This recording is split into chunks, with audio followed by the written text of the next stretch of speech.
कहते हैं कि हमने पाकिस्तान को आगे लेके चलना है, हमने एक इकोसिस्टम पे काम करना है। पाकिस्तान जिंदाबाद।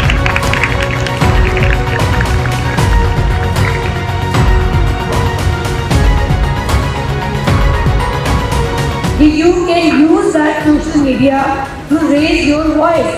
Listen, learn, and appreciate.